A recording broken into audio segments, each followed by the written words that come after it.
Hi there, welcome back. I'm Sheldon McLeod. This is Thinking Out Loud, presented to you here in the SaltWire Network. As I say, this is my little playground, an opportunity for us to think about what's happening, talk a little bit about some of the stories in the news, or maybe even look a little further than the headlines. And this was a story that one of my colleagues wrote just recently that I wanted to share with you. This was about a member of Parliament in Cape Breton. Removal of Cape Breton Mi'kmaq communities from federal riding will be fought, the MP says, the chief resolve. This has to do with Jaime Battiste's riding, but he's not the only member of Parliament that is seeing a proposal that could drastically change the makeup or the geographical boundaries of the ridings that they represent ahead of the next federal election. In fact, there were presentations made at the Parliamentary Standing Committee on Procedures and House Affairs. Objections were presented to the Nova Scotia Federal Boundary or Electoral Boundary Commission's report. Three MPs spoke. MP Lena Dian from Halifax West, MP Jaime Battiste from Sydney, as mentioned, Sydney, Victoria, and the Honourable Fraser, MP of Central Nova. And I was made aware of this from an email from a man by the name of Doug Stout. And Doug is, he's a member of the South Shore St. Margaret's constituency. He's at the head of St. Margaret's Bay. And Doug, thank you very much for joining me. I appreciate this. Thank you, Sheldon.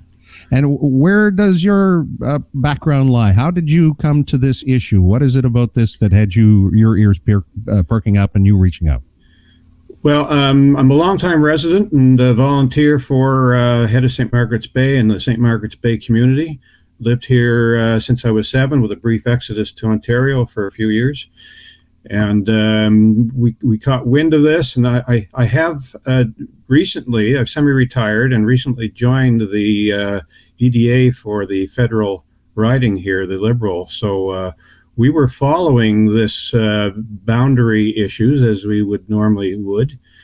And there was a input session that was held by the Boundaries Commission down in Bridgewater, and we sent a representative to that. And listened to what they were saying and listened to the representations by other people, including our MP, Rick Perkins. And that was based on an initial proposal that the Boundary Commission took forward affecting our riding, which was primarily they were proposing to do the rebalancing to adjust the numbers of the growth of Halifax, and their remedy was to move Shelburne County out and join it in with Yarmouth and other folks along that side of the coast, and tag in the Sambro Loop, Spryfield and Ketch Harbor, etc., into the South Shore St. Margaret. So that was what the proposal was that was being reviewed back a month or 2 or 3 ago at Bridgewater at the input session. Mm-hmm. So we listened to that, and there were some representations, including made by Rick Perkins, to keep the Shelburne County as part of the riding. And other sessions, I believe there was a representation from the Spryfield people that they wanted to stay part of Halifax. So based on that input, the Boundary Commission went out and revised their proposal. And they came back with something completely different. They left Shelburne County in South Shore St. Margaret's, and they dropped the proposal of tagging in the Sambro Loop into South Shore St. Margaret's. But instead, they split St. Margaret's Bay right down the middle. And they took everything on the east side of St. Margaret's Bay and proposed tagging that in to the Halifax West riding. And then the remaining portion that's from my area, head of St. Margaret's Bay, down would stay in the South Shore St. Margaret. So it completely divided our community. We have a distinct community here in St. Margaret's Bay, historical and cultural. We've existed since 1780 when the first settlers arrived here from Lunenburg, the Huguenots, and their families spread around the bay. Eventually, a road was pushed through from the bay to Halifax, and settlements grew in between, but the original settlers and the residents, and we've developed our own culture here, our own shopping, we've got our school system, we've got a lot of community groups that are focused around the bay. The bay unites us here. It's a focus for all of our activities, the tourism, the environmental. It's become ever more a cherished possession. We're close to Halifax, but we're a unique bay that we're unspoiled, non-commercial. recreational. We host world events, sailing events, and the community is a very tight community, and we get engaged in things that matter to us. And I want to talk about that for a moment. As you mentioned, this is a review that takes place on a fairly regular basis. It's about population redistribution so that one riding doesn't have more people than others. And South Shore traditionally was South Shore, and then it became South Shore St. Margaret's. That's evolved over time. You're describing a geographical area that may or may not be divided up based on where the Halifax Regional Municipality county line is. Is that what they're proposing for splitting St. Margaret's? Yeah, I've been learning a lot since this came down the pipe, and going back in some history, there have been changes. You know, the original riding was Queens and Lunenburg, and then half of Shelburne was added in, and then in the other half of Shelburne, for a number of years, the boundary was the municipal boundary between Halifax County, the old Halifax County, currently the HRM, which occurs just after Hubbard's, just before you get onto the Fox Point Road. And that area from Fox Point to Aspatagan was, you know, part of the Lunenburg region, and the kids go to school and everything down there. So there was a division that was made just after Hubbard's. Now, that area of the shore was very sparsely populated. It has had a military base at Mill Cove, but it is starting to become more developed as part of the community of St. Margaret's Bay. The connections are starting to form between the people who are settling there, more with the Hubbard's people. They're becoming more part of the Bay. But originally, you know, the major population centers of the Bay was from Hubbard's all the way around to Peggy's Cove. So, you know, the division had never been split the Bay. The Bay at one point was part of Halifax West. Gordon Earl and Jeff Reagan represented us and did a great job. We're pleased to be part of Halifax West. We don't have anything against Halifax West, but our point is we stand united together. Take us all or none of us. If you want to move St. Margaret's Bay, we're one distinct cultural, historical community. We're all connected together, and if we're going to go to Halifax West, take the whole bay, put the whole bay in Halifax West. If you want us in South Shore, move the whole bay down into the South Shore riding. Don't try to divide us. And the requirements of the Boundary Commission, when I dug into that, you know, there's three things that they are supposed to take into account. Their primary objective is to balance the numbers to give proportional representation, which makes sense. So we're trying to achieve that 85,000 average across the province for each riding. The second one that they need to take into account is the cultural and historical connections of the communities. And the third one is historic boundaries. So they violated all three because the solution they've come up with is not the optimum balance on numbers. It distorts the numbers significantly. They did not consider the representation of the cultural and historical connections of our community. And the historical boundaries. We've never had this boundary split in this way before. Like you say, the boundary, and Rick Perkins tooted it out at the PROC meeting, that the bay was split. It was split at Hubbard's at a municipal boundary, and there's reasons why you do that, the school systems and things like that. So we're very disappointed with the process that we sort of found out about at the last minute. They did not go back and have another session after they made the second proposal. And 15,352 people were going to be moved from the South Shore St. Margaret's into the Halifax West without having a chance to provide representation and input to the Boundary Commission about it. They just came up with this proposal, and then they tabled it in the House of Commons. They didn't have a second session on a major significant deviation from what their original proposal was. I know Rick was saying, well, you had an opportunity to go down to Bridgewater and provide input. We had someone there, but that was not the proposal. But I don't believe the citizens should be required to go to a proposal review session and say, well, we don't like that, and we also don't like other possibilities that you might consider, and start laying out to the Boundary Commission what other possibilities we don't want them to consider.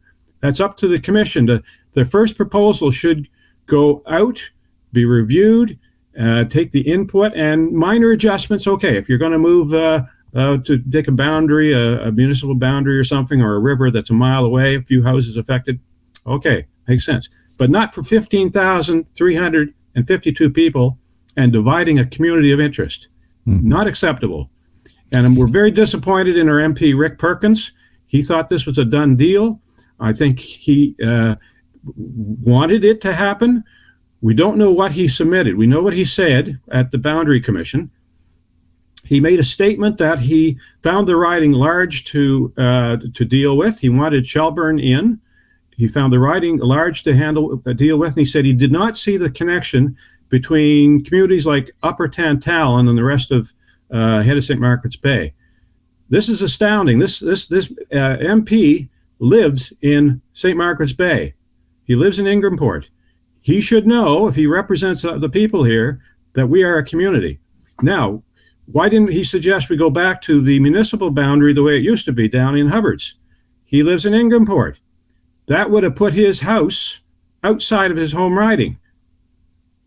Coincidental? I don't think so.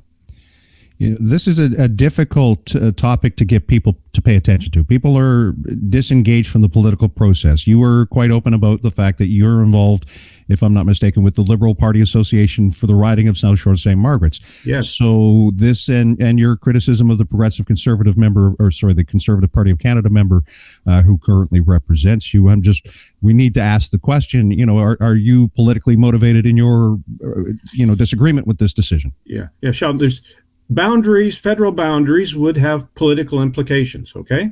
And we understand that. And we believe that Rick is taking his position strictly on a political basis. The term is thrown around gerrymandering. He gets more of his support down in the Shelburne riding than he does from Bridgewater east. And that's understandable. But I'm coming at this from the standpoint of our community. To me, the MP of a riding after the election, you should represent all your constituents.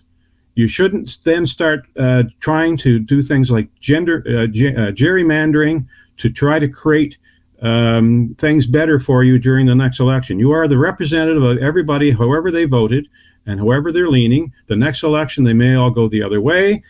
The whole riding could swing the other way, but maybe we'll go conservative this and next time, and Shelburne will want to have an area leaning. They'll lean the other way.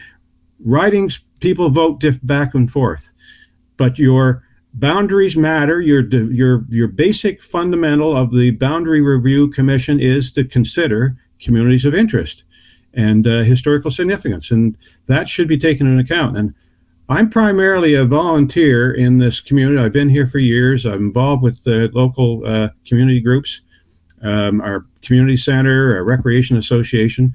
And what we're hearing back, we're not going out and looking to Liberals to support this. We went out to our community members, Chamber of Commerce, St. Margaret's Bay Tourism Association, St. Margaret's Bay Stewardship Association, on and on.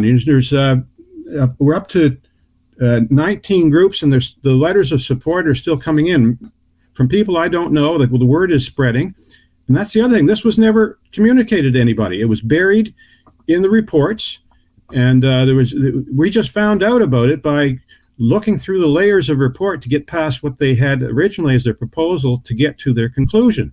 And it took 4 or 5 of us several days to figure out what the actual proposal was that had been tabled in the House of Parliament. So our last chance, Rick wasn't representing us. Our last chance was to appeal to Lena Diab in our neighbor riding of Halifax West, and she has her own issues around the way the boundary, and so is Sean Fraser and certainly Jamie Battiste up in Cape Breton. What I'm seeing is that the whole process is flawed in that the Boundary Commission, I think, either ran out of time or they couldn't find a solution that worked of trying to balance the growth of Halifax and distribute that around the rural community. So they made one proposal, balanced things, and then they got feedback. A lot of people are upset about that. They tried something else, major significant changes from what they originally proposed. They probably ran out of time, said, okay, we're going to table that as our report in the House of Commons. And the only way you can stop it at that point is the MPs have to file objections So that's what Lena did for us yesterday. Yeah, and that's what's happening. And just to kind of bring this to a close, obviously, again, trying to get people's attention over issues of boundary and review. Federal election is on paper for 2025, so it would appear that there's a bit of runway here. So what is the recourse? You say letters of support, and when is it a done deal? When is it a fait accompli? Well, as I understand, the PROC committee in Parliament has 30 days to make their recommendations in a report, and they report back to Parliament. Then Parliament goes back to the boundary commissions with the information that has been received by PROC and PROC's recommendations.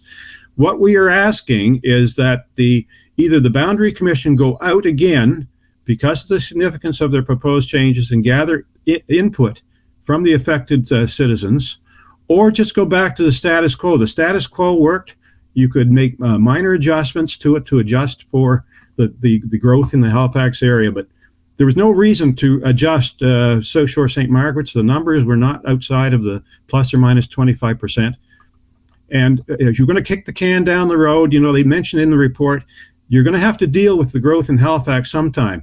They walked away from the notion of adding a fifth riding to Halifax and reproportioning the rural ridings, making the rural ridings bigger because of the growth in Halifax. That's going to get even much higher, particularly ridings such as Halifax West, where the growth is occurring in the province. And, we're intent to move the province to 2 million people or something over the number of years. So we just want to stick together. If we want to have a chance to have input in front of the Boundary Commission on a proposal that deals with us. Same thing, Jamie Battiste, he put the point forward from the standpoint of Indigenous affairs. Nothing about us without us. And we want similar treatment here in St. Margaret's Bay. If you're going to rip our community in half, we want you to have at least a chance to tell you why that's not a good idea. Well, I certainly appreciate you making this issue known to me and for giving me the opportunity to help get your perspective out to people. And it's a tough row to hoe to try and engage people in the very minute detail of political process and public policy. But this is the work that gets done by people like yourselves who care about what happens. And Doug Stout, thank you so much for sharing your thoughts. Okay, thanks, Sheldon. Bye-bye.